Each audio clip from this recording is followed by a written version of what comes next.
ఎక్కడైనా help line అంటే మాకు సహాయం అవుతుంది అని అనుకొని హెల్ప్ లైన్లకు ఫోన్ చేస్తారు ప్రజలు. మేము పెట్టింది కూడా ఆనాడు ఆ ఉద్దేశంతో పెట్టినాం. విద్యుత్ ఎక్కడైనా పోతే 10 నిమిషాలు రాకపోతే నాకే ఫోన్ వచ్చేది అధ్యక్ష. నేను ఫోన్ రిసీవ్ చేసుకున్నా. ఆదిలాబాద్ నుంచి, ఎల్బీ నగర్ నుంచి డైరెక్ట్ నాకు కూడా వచ్చేది. వచ్చే సందర్భంలో నేను అడిగేది వాళ్ళను, అని మీ దగ్గర టీ లేడా ఎందుకని నాకెందుకు చేస్తున్నాడు డైరెక్ట్గా నా నెంబర్ ఎక్కడిది అని. సార్ ఆన్లైన్లో చూసినాం, మీకే చేస్తున్నాం, హెల్ప్ లభిస్తుంది, సహాయం లభిస్తుంది అని.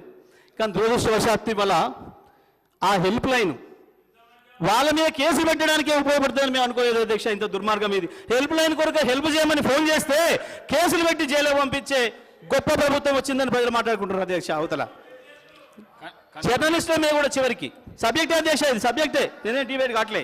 Subject, this is very much subject, I'm not debating అధ్యక్ష.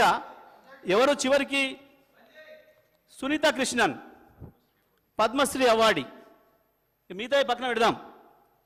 సునీత కృష్ణన్ గారు repeated complaints to TG SPDCL for the last more than 2 hours regarding power cut. Standard response, no relief yet.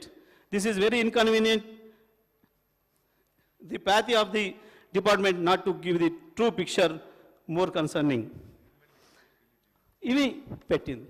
అయితే అధ్యక్ష, ఎక్కడైనా పెట్టగానే ఆ ప్రాంతంలో సరి చేస్తారు విద్యుత్. కానీ లైన్ మీద ఇంటికి పోయి మీరు పెట్టిన పోస్ట్ తీసేయాలి. ఎందుకు తీసేయాలి అని మనం అడిగితే మాకు పైనుంచి ఒత్తిడి ఉంది అధికారుల నుంచి. చివరికి ఎక్కడి దాకా పోయారు అధ్యక్ష, మీరు ఇట్లే పోస్ట్ పెడితే మీకు కరెంట్ ఏజెం కట్ చేస్తాం. చివరికి వాళ్ళ పేరు చెప్పుకోలేక ఎవరికో జర్నలిస్టు చెప్తే వారు పెడితే వారి మీద కేసు, రేవతి అన్న మీద కేసు. ఇదే అధ్యక్ష వీరు పవర్ ఇస్తున్న విషయం. డిప్యూటీ సీఎం గారు మేము కరెంట్ ఇవ్వలే, మీరు అంతా మీరే అబద్ధాలు మాట్లాడుతున్నారు. గాంధీభవన్లో పోయింది, వాళ్ళ మంత్రులు మాట్లాడే కాడ పోయింది, వాళ్ళ నాయకులు మాట్లాడే కాడికి పోయింది.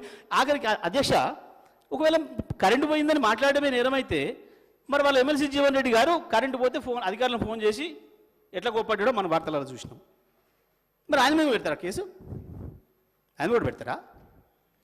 ఇదా ప్రభుత్వం నడిపే విధానం? ఇదా విద్యుత్ ఇచ్చే విధానం?